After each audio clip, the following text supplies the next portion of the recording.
Halo semuanya, selamat datang di channel yang tidak layak untuk dihina ini. Sebelum kita mulai, atur posisi santainya, seruput kopinya, dan mari kita berkhayal. Ini adalah seru Chu Feng. Pada saat itu juga, Chu Feng dengan heran menemukan bahwa dia masih berdiri di dalam jurang. Pemandangan di sekelilingnya tidak berubah sama sekali, bahkan orang-orang di dalam jurang juga tidak berubah sama sekali. Saat ini selain dia, itu masih ada satu orang lagi di dalam jurang.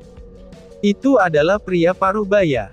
Dia mengenakan pakaian kain polos, dan berdiri di dekatnya dengan tangan di belakang punggungnya. Ketika angin sepoi-sepoi menyapu tubuhnya, dan meniup rambut hitam serta pakaiannya, Chu Feng bisa merasakan bahwa kekuatannya mencapai titik yang bahkan tidak bisa ia sentuh.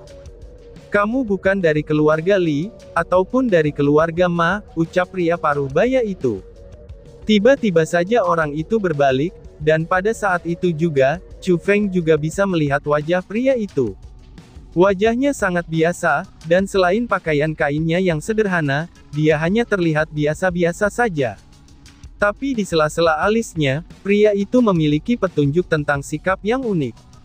Itu seperti keturunan bangsawan, dan juga orang yang sangat gagah. Dia benar-benar terlihat seperti ahli yang luar biasa. Tanpa berpikir lagi, Chu Feng tahu bahwa dia sedang memasuki dunia ilusi. Meskipun pria di depan matanya sangat nyata, tapi dia hanyalah seutas kesadaran.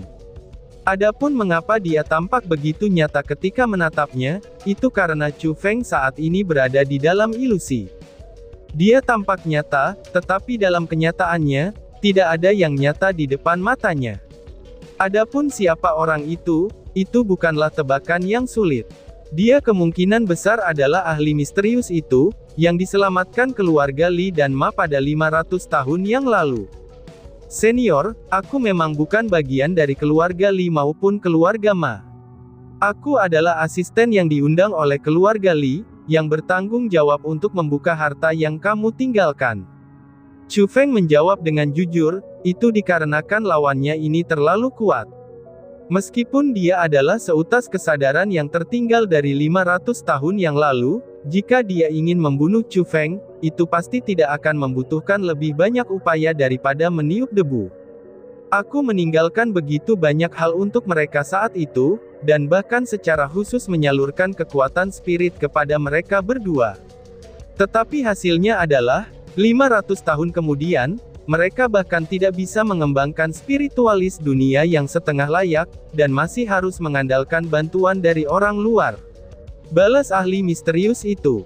Setelah mendengar kata-kata Chu Feng, ahli misterius itu tampak agak tak berdaya. Terserahlah.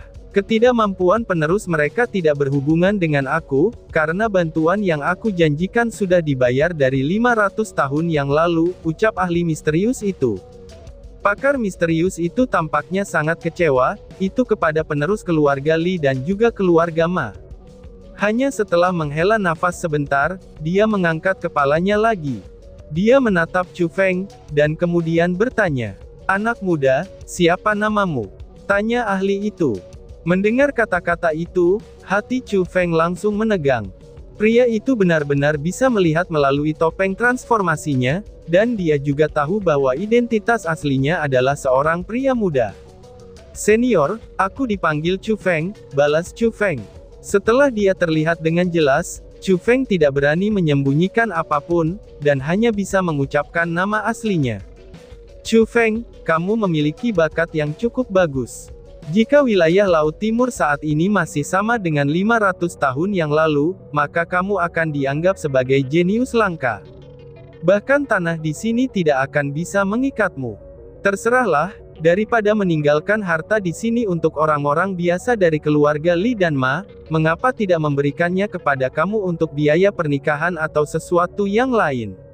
Mungkin di masa depan, di Tanah Suci Martialism, kita bisa bertemu lagi."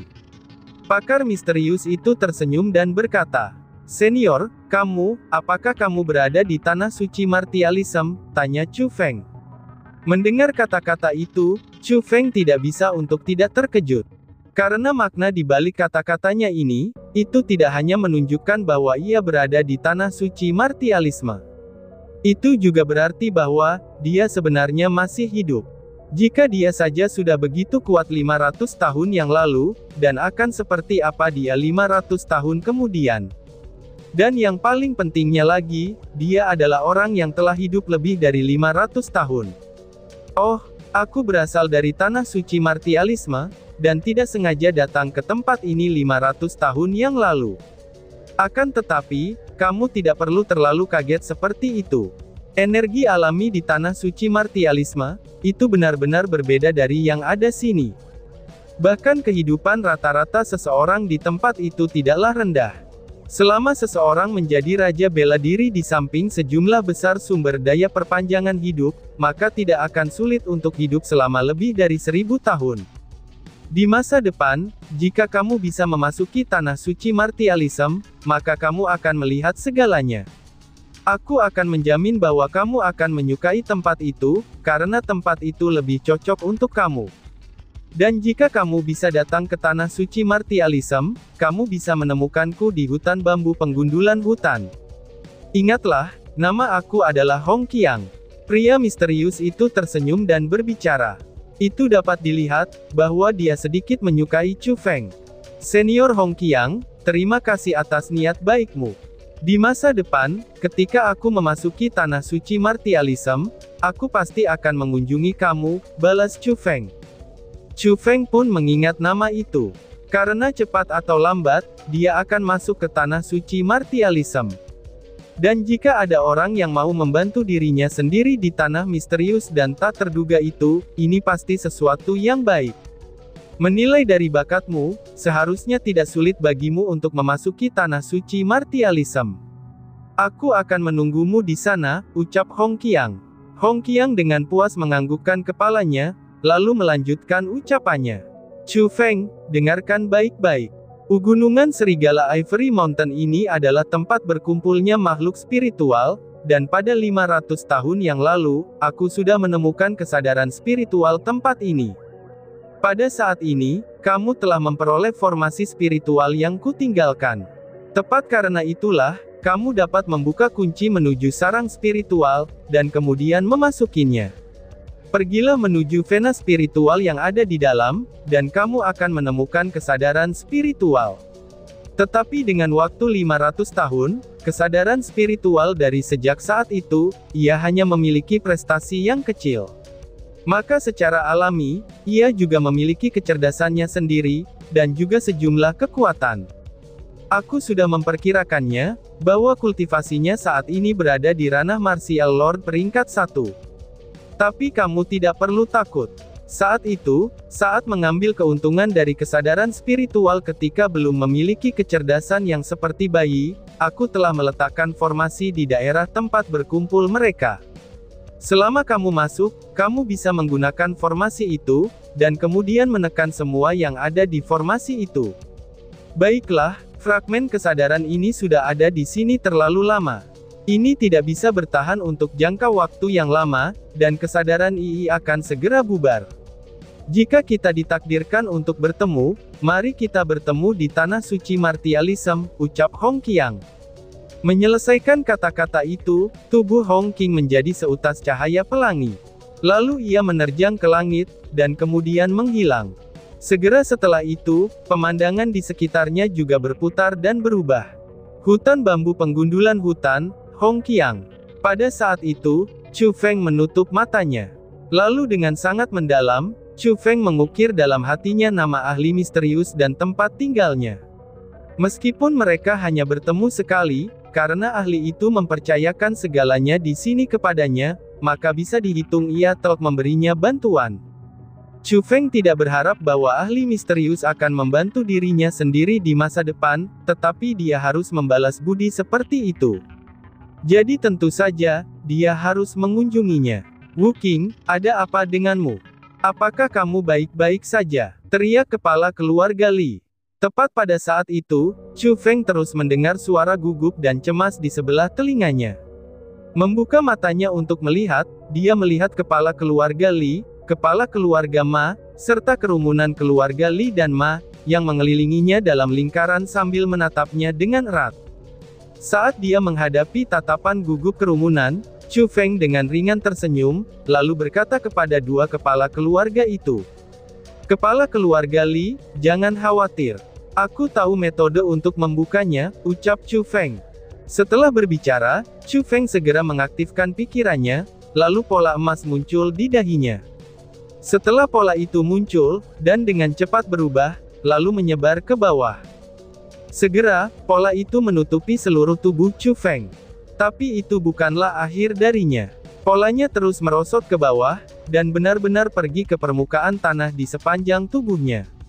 Kemudian pola itu menyebar seperti jaring laba-laba, dan langsung menyebar ke seluruh jurang. Gemuruh gemuruh gemuruh gemuruh gemuruh. Pada saat itu, cahaya keemasan melesat kemana-mana di dalam jurang, dan suara gemuruh juga terdengar. Di bawah kekuatan aneh seperti itu, bahkan tanah mulai robek. Pintu masuk persegi yang sangat istimewa, itu muncul di jantung jurang. Hahaha, sukses. Setelah menunggu selama 500 tahun, akhirnya sudah tiba saatnya. Ucap kepala keluarga Ma. Melihat pintu masuk yang sudah terbuka, kepala keluarga Ma tak henti-hentinya bersemangat, dan segera berlari masuk. Segera setelah itu, kepala keluarga Li, Chu Feng, dan beserta yang lainnya, mereka mengikutinya dengan jarak dekat. Setelah masuk, Chu Feng menemukan bahwa semua yang ada di sekitar vena spiritual, itu hanyalah batu yang normal. Bahkan jika dia mengobservasi secara detail dengan kekuatan spiritualnya, dia tidak bisa melihat keanehan apapun. Tetapi ketika dia mencoba untuk menghancurkan mereka, dia menemukan bahwa batu-batu yang normal itu tidak bisa dipecahkan, dan tiba-tiba sangat sulit untuk dipindahkan. Itu sudah cukup untuk membuktikan keanehan makhluk spiritual. Kecuali jika kekuatan spiritu Chu Feng mencapai tahap yang sangat kuat, karena jika tidak, hanya dengan menggunakan mata surgawilah dia bisa menemukan lokasi vena spiritual. Dan alasan mengapa bebatuan ini begitu istimewa, itu secara alami karena mereka dipengaruhi oleh makhluk spiritual. Menurut metode pencarian daya, Chu Feng juga belajar bahwa, hal seperti itu adalah fenomena normal. Tergantung pada panjang waktu yang berbeda dari pembentukan makhluk spiritual, hal-hal mistis dan berbahaya dari derajat yang berbeda-beda, itu semua akan dibuat di dalam vena spiritual. Namun, jika melihat fitur batu-batu serta jumlah tahun yang telah dibentuk oleh makhluk spiritual ini, itu ada kemungkinan tidak terlalu banyak bahaya di dalam vena spiritual. Satu-satunya bahaya adalah kesadaran spiritual yang memiliki kecerdasan. Wu Qing, bagaimana kamu bisa melakukan itu? Kamu benar-benar telah membuka tempat ini, tanya kepala keluarga Li. Setelah berjalan di sepanjang vena spiritual untuk sementara waktu, dan menemukan bahwa tidak ada keanehan, kepala keluarga Li berjalan ke sisi Chu Feng, lalu tersenyum dan bertanya. Oh, itu karena kedua benda yang ringan itu adalah kuncinya. Setelah mereka memasuki tubuh aku, mereka tidak hanya memberi aku kekuatan untuk membuka tempat ini, bahkan mereka juga mengingatkan aku apa yang harus dilakukan. Jawab Chu Feng sambil tersenyum. Wah, lalu, apakah kedua benda ringan itu menunjukkan hal lain kepada kamu? Kepala keluarga Li terus bertanya. Tidak ada, tapi kepala keluarga Li jangan khawatir. Jalan ini mengarah langsung ke lokasi harta karun, dan tidak ada penghalang atau apapun yang menantang di sana. Namun sayangnya, harta itu sendiri adalah makhluk hidup, dan ia memiliki tingkat kultivasi tertentu. Kepala keluarga Li, meskipun kultivasi kamu sudah cukup untuk merawatnya, tapi kamu juga harus berhati-hati. Chu Feng menjawab. Oh, ternyata begitu. Jadi begitu ya. Wu Qing, terima kasih atas kerja keras dalam perjalanan ini, ucap kepala keluarga Li. Mendengar kata-kata itu, kepala keluarga Li dengan puas menganggukkan kepalanya. Tetapi ketika dia berbicara, sedikit senyum dingin melintas di wajahnya.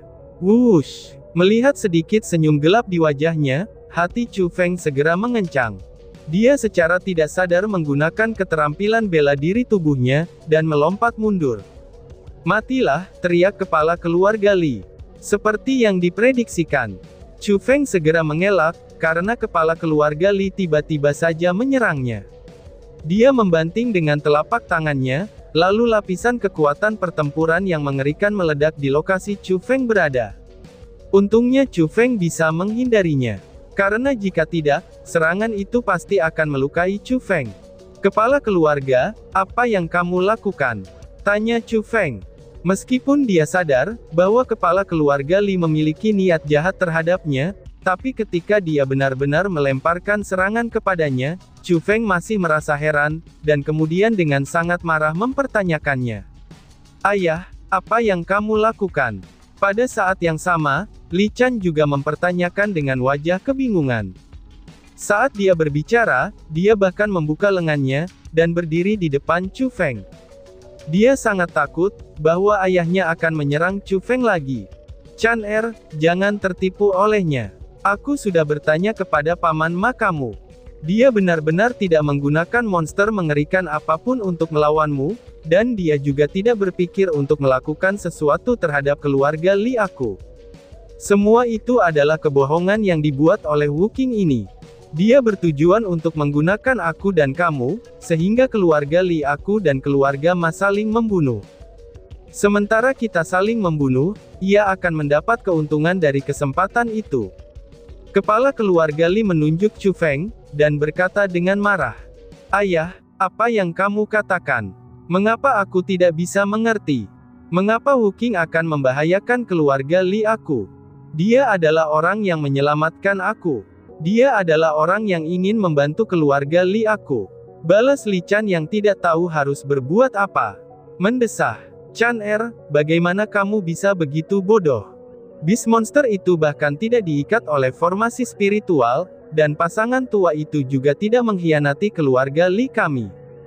Semuanya memang sudah direncanakan oleh Wu Qing ini. Binatang mengerikan itu adalah kaki tangan dari Wu Qing ini. Dia telah memanfaatkanmu. Kepala keluarga Li juga menjelaskan kepada Li Chan dengan sangat tak berdaya. Bagaimana mungkin, ayah, kamu pasti telah melakukan kesalahan. Wu Qing pasti tidak akan menggunakan aku, apalagi membahayakan keluarga Li aku. Aku percaya bahwa dia tidak bersalah.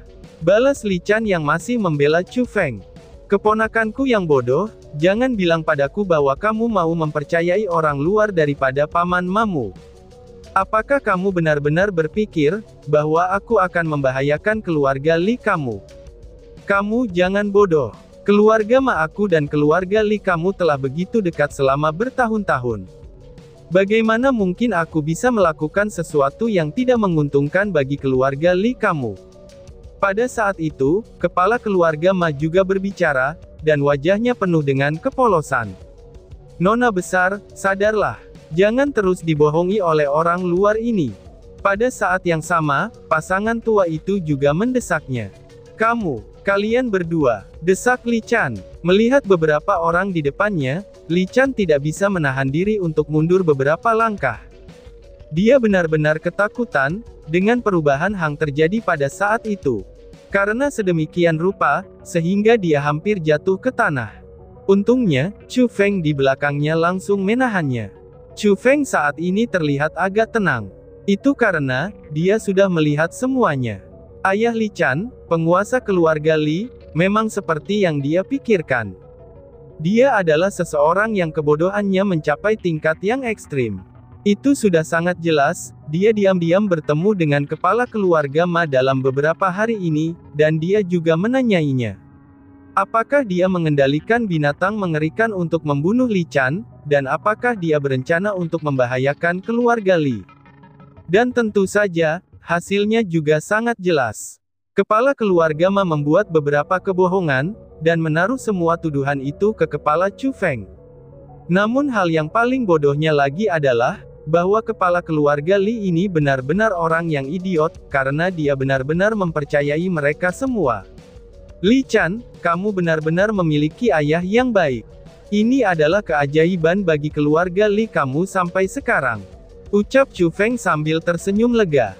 Ketika dia berbicara, dia menarik Li Chan ke belakang, lalu memandang ke arah kepala keluarga Li dan kepala keluarga Ma sambil mengatakan, Sepertinya, kalian berdua merasa bahwa aku tidak lagi memiliki nilai, dan ingin melenyapkanku. Ucap Chu Feng. Bukannya kamu tidak berharga, tapi kamu yang harus mati di tempat pertama. Kepala keluarga Ma dengan sengit berkata, itu seolah-olah Chu Feng benar-benar salah padanya, dan bahwa dia adalah penjahat sejati. Oh, sepertinya kamu sangat ingin membunuhku ya. Tetapi apakah kamu bisa atau tidak, itu akan tergantung pada keahlianmu. Chu Feng dengan dingin mendengus, lalu melompat, dan naga besar berwarna biru muncul di bawah kakinya. Kemudian sebuah cahaya menyala, dan Chu Feng sudah bergegas lebih dalam ke vena spiritual. Mendengus. Kamu ingin mati, teriak kepala keluarga Ma. Melihat Chu Feng melarikan diri, kepala keluarga Ma juga melangkah maju, dan menghilang dalam sekejap untuk mengejar Chu Feng. Saudaraku, aku akan membantumu, ucap kepala keluarga Li. Segera setelah itu, kepala keluarga Li juga mengejarnya. Demikian pula dengan haus darahnya. Ayah, jangan pergi. Kamu tidak dapat menyerang Wu Qing, jangan tertipu oleh Ma Yukun, teriak Li Chan. Melihat itu, wajah Li Chan terlihat sangat berubah. Tetapi di saat ia ingin mengejar juga, dua orang muncul di depannya. Dua orang itu adalah pasangan tua. Enyahlah, jangan menghalangi jalanku, Li Chan berteriak dengan marah. Hehehe, Nona, jangan tersesat dalam kebohongannya, dan membuat hatimu kacau oleh bajingan itu. Lebih baik tinggal di sisi kami, dan membiarkan kami melindungi kamu. Pasangan Sabi tertawa dengan dingin, dan ketika mereka berbicara, mereka meraih lengan Li Chan. Menjerit. Pada saat itu juga, Li Chan merasakan dua semburan besar kekuatan surga mengalir ke tubuhnya. Kemudian setelah itu, semua kekuatannya hilang, dan dia kehilangan kemampuannya untuk bergerak. Dan tiba-tiba saja bersambung. Sekian dan terima kasih banyak. Bye-bye.